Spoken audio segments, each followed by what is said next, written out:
আসসালামু আলাইকুম সবাইকে। তো আমার হাতে আছে কিছু ওল্ড ল্যাপটপের ব্যাটারি। এখানে ২ টাইপের ব্যাটারি আছে। একটা হলো চ্যাপ্টা ব্যাটারি, আরেকটা হলো 18650 লিথিয়াম আয়ন ব্যাটারিগুলা। তো আজকে আমরা এটার ক্যাপাসিটি টেস্ট করব। দেখব এই সময়ে এসে এই ব্যাটারিগুলা কিনা উচিত কিনা। কারণ মার্কেটে এখন বর্তমানে অনেক ধরনের ব্যাটারি পাওয়া যায়। অনেক হাই ক্যাপাসিটির, হাই কোয়ালিটির ব্যাটারি। তো এখন কিছুটা বাজেট কমায় কি এই ব্যাটারিগুলো আপনারা কি কিনতে পারেন? বা এখনো প্রজেক্টে ইউজ করা যায় কিনা? এটা নিয়ে আমি আগে একটা ভিডিও বানাইছিলাম। আপনারা ওটাতে খুব ভালো রেসপন্স দেখাইছিলেন। তো ভাবলাম যে আরো একটা ভিডিও বানানো যাক। বর্তমানে মার্কেটের অবস্থা কিরকম, মার্কেটে কিরকম ব্যাটারি পাওয়া যায়, তো তাই নিয়ে। তো আজকে এই ভিডিওটা আমরা ২ টা পার্টে ডিভাইডেড করব। যেখানে প্রথম পার্টে থাকবে এই মোটা মানে 18650 ল্যাপটপের ব্যাটারিগুলোর উপর, এবং দ্বিতীয় পার্টে থাকবে যে চ্যাপ্টা যে লিথিয়াম পলিমার ব্যাটারিগুলো আছে ওই ব্যাটারিগুলোর উপর। তো কথা না বাড়িয়ে ভিডিও শুরু করা যাক। প্রথম ব্যাটারিটাতে দেখতেই পারতেছেন একটা ব্যাটারি লেভেল ইন্ডিকেটর আছে এবং ইন্ডিকেটরটা অন হয়েছে। আর এটা একটা রিপ্লেসমেন্ট ইউনিট। যারা রিপ্লেসমেন্ট ইউনিট বুঝেন না, ল্যাপটপের অরিজিনাল ব্যাটারি নষ্ট হওয়ার পর যে ব্যাটারিগুলো পরবর্তীতে ইউজ করা হয় ওগুলো রিপ্লেস ব্যাটারি বা রিপ্লেসমেন্ট ইউনিট ব্যাটারি। এবং এই ব্যাটারিগুলা খোলা অনেক ইজি, কারণ এগুলাতে আঠা কম থাকে এবং বিল্ড কোয়ালিটিও এত হাই লেভেলের থাকে না। বাট প্রাইস ভেদও এর থেকে ভালো ব্যাটারি আছে। তো আমাদের ব্যাটারি নিয়ে কোনো সমস্যা নাই, আমাদের ভিতরের ব্যাটারি নিয়ে সমস্যা, এটা কিরকম কোয়ালিটির বা কিরকম কি। আপনারা যারা ব্যাটারি কিনেন তারা পারলে অরিজিনাল ব্যাটারিগুলা কেনার চেষ্টা করবেন, ওখানে ল্যাপটপ কোম্পানির নাম দেওয়া থাকে।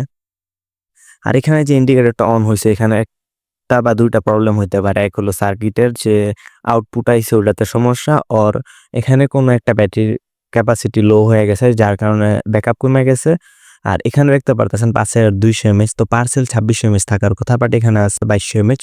তো এখানেও আর একটু ঘাবলা করছে, কারণ ২টা সেল মিলায় 4800 এমএইচ হয়, 5200 হয় না। আর ২টা প্যারালাল আর বাকি ৩টা সিরিজে। তো এখানে আমরা দেখতে পারতেছি এখন এটা অন আছে।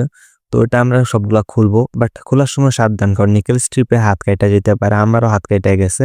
আর এই নিকেল স্ট্রিপগুলো অনেক ধারালো হয়। তো সেফটি ইউজ করবেন, আর গ্লাভস থাকলে গ্লাভস পরে নিতে পারেন। আমি খুব সাবধানের সাথে এটা খুলে নিছি। আমার আগেও খুলছি, হাত কাটে, এটা কাটবে কারণ এটা প্রচুর ধার থাকে। তো সবগুলা ব্যাটারি একটা একটা করে খুলে নিলাম। খুলে নেওয়ার পর এটা একটা মাল্টিমিটার দিয়ে টেস্ট করবো একটা ব্যাটারি বিরা। তো ফার্স্টে ব্যাটারিটা টেস্ট করে দেখি কত ভোল্টেজ আউটপুট দেয়। তো ওটা 3.9 ভোল্ট। তো খুব একটা ভালো ভোল্টেজই আউটপুট দিতেছে, প্রায় ফুল চার্জের কাছাকাছি। 4.2 ভোল্টেতে ফুল চার্জ হয়ে যায়, তো 3.9 ভোল্ট খারাপ না। এটাও 3.9 ভোল্ট।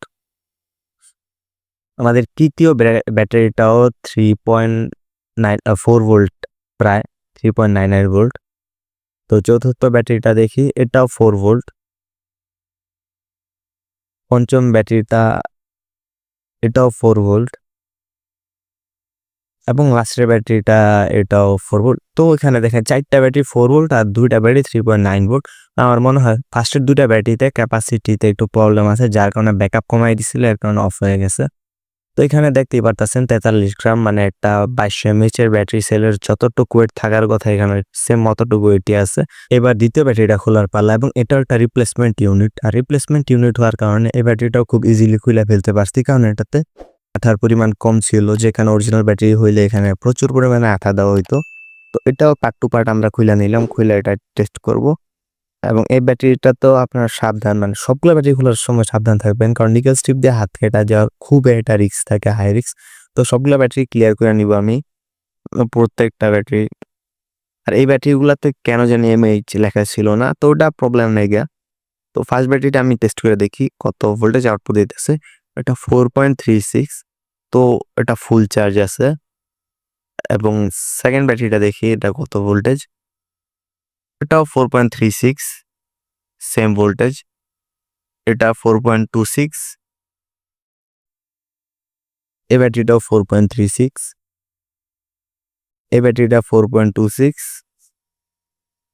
এবং এই ব্যাটারিটা 4.3 সামথিং, মানে সবগুলো ফুল চার্জ। আর এটার পিএমএস নষ্ট ছিল।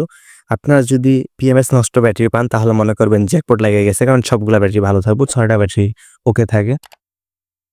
তো আমার সবগুলা টোটালে মিলে এখানে কয়টা, 6টা 12টা ব্যাটারি পাইছি। আমি ধরতে গেলে 12টা ব্যাটারি ওকে, কারণ ওই ফার্স্টের 2টা ব্যাটারি খারাপ ছিল না, আমি টেস্ট করে দেখছি। আর এই ব্যাটারিটার ওজন কত, এটাও 43 গ্রাম। তো বুঝতেই পারতেছেন এটাও 2200 এমএইচ এর সেল। 2200 থেকে 2600 এগুলা 43, 44, 45 এরকম গ্রামই থাকে। এখন আমি ব্যাটারিগুলা ক্যাপাসিটি টেস্ট করব। এর জন্য ফার্স্টে ব্যাটারিগুলা ফুল চার্জ করতে টিবি 4056 মডিউল এবং ব্যাটারি কেস ইউজ করলাম। এখানে 2টা প্যারালালি পুরা নিচ্ছি, 2টা ব্যাটারি যাতে একসাথে চার্জ দেওয়া যায়। তো এখানে আমি চার্জিং মডেলটা লাগিয়ে নিব। আপনারা চাইলে অন্য কোনো চার্জিং মডেল ইউজ করতে পারেন, বাট আমি এটা ইউজ করছি। তো এখন আমি ব্যাটারিটা চার্জ দেব। এটা ফুল চার্জ হওয়ার পর এখানে আমি নিচ্ছি ক্যাপাসিটি টেস্টার HW586 টা। তো এটা দিয়ে আমি এখন ক্যাপাসিটি টেস্ট করব কত এমএএইচ। তো এটা অনেকে জানেন কিভাবে ইউজ করতে হয়, না জানলে ভিডিওতে দেখা শিখে যাবেন। এখানে ব্যাটারিটা ফুল চার্জ হয়ে গেছে। আপাতত আমি একটা ব্যাটারি এখন টেস্ট করব। তো এই ব্যাটারিটা যেহেতু ফুল চার্জ হয়ে গেছে, তো এখানে আমি এই এই কেসটা নিলাম এবং প্লাস মাইনাসের আউটপুট দুটো বাইর করে নিলাম। ব্যাটারিটার জায়গাতেই আছে। তো এখানে দেখেন সবগুলা কানেকশন দেওয়া আছে এটার পিছনে, এবং এটাতে ডিসচার্জের জন্য 2টা সিরামিক রেজিস্টর ইউজ করা হয়। তো সিরামিক রেজিস্টরগুলো 5 ওয়াট 5 ওয়াট 10 ওয়াট। আর আপনারা যদি লো ক্যাপাসিটির হয় ব্যাটারি, তো একটা ইউজ করতে পারেন। তো আমি জানি লো ক্যাপাসিটির না। তো এখানে পাওয়ার দিয়া চেক করে নিলাম, সব ওকে, সবগুলা 0। বাট অনেক সময় একটু ভোল্টেজ দেখায়, তো ওটা যদি দেখায় তাহলে বুঝবেন এরর আছে, ওটা রিস্টার্ট করে নিতে হয়। তো এখানে আর যেটা আর এ 2 সাইডের আর এখানে 2টা তার যোগ করে নিবেন। আর মাঝখানে প্লাস মাইনাস আছে, ওখানে ব্যাটারি প্লাস মাইনাস দিয়ে দিতে হইব। তো আমি সবগুলা কানেকশন এখানে কইরা নিতেছি আমার মতন কইরা। তো ক্যাপাসিটার লাগানো শেষ।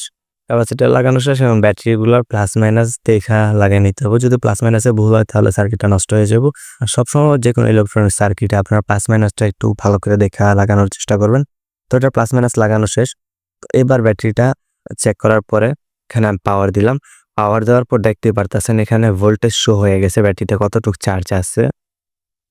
তো এখানে আমি 3 ভোল্ট সেট করব, কারণ 3 ভোল্টের সবগুলা পাওয়ার ইকুইপমেন্টের লাস্ট ভোল্টেজ থাকে। তো 3 ভোল্টেজ সেট করলে আপনি একটা ওয়ার্কেবল এমএএইচ পেয়ে যাবেন।